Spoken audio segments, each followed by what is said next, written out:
చిన్నప్పుడు ఆనబడుతుంటే కొప్పెర పెట్టుకొని బడికి పోయేది, లేదంటే అబ్రక్కాయదాలు నెత్తికి చుట్టేది. చెత్తిర్ల వాడకం చాలా తక్కువనే ఉండే మరి.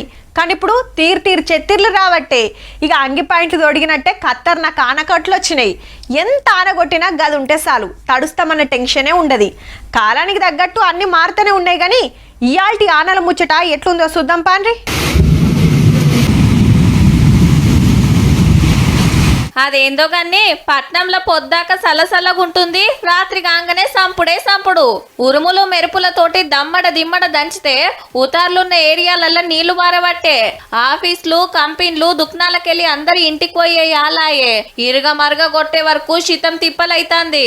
ఒక్కొక్క కాడ ట్రాఫిక్ జాములు. రాత్రి పడలేదంటే తెల్లారి గట్ల అందుకునుడు. 2-3 రోజుల కంచెల్లి గిదే కథ.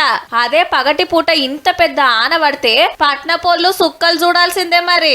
అట్లనే సిద్దిపేట, మెదక్, కామారెడ్డి, కరీంనగర్, యాదాద్రి, సూర్యాపేట దిక్కుసుత ఆడబడ్డాయి. కామారెడ్డి, వికారాబాద్ ప్లస్ ఉమ్మడి మహబూబ్ నగర్ జిల్లా, అలాగే నిజామాబాదు, ఇలా పశ్చిమాన ఉన్న జిల్లాల్లో 5-6 జిల్లాల్లో హెవీ రెయిన్ఫాల్ రికార్డ్ అయ్యే అవకాశం ఉంది. ఆదిలాబాద్ జిల్లాను పిడుగులు గజ్జును వణికిస్తున్నాయి. ఇప్పటికే 6 కాలం చేస్తే 11 మంది దవాఖాన్ల పడ్డారు. బావుల కాడికి రావాలంటేనే భయపడతానంటే చూడుండ్రిగా.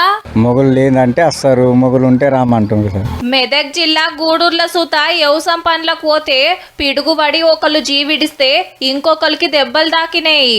ఆన పడేటప్పుడు ఉరిమేటప్పుడు ఏం జాగ్రత్తలు తీసుకోవాలనో కరెంట్ వాళ్ళు మళ్ళా చెప్తాన్రు. మోస్ట్లీ చెట్ల కింద ఉండొద్దు, కాళ్ళలో స్లీపర్ రబ్బర్ చెప్పర్ లాంటివి వేసుకోవాలి. మరి రేపెట్లుంటదో గాని ఇయాల్టికైతే గింతే.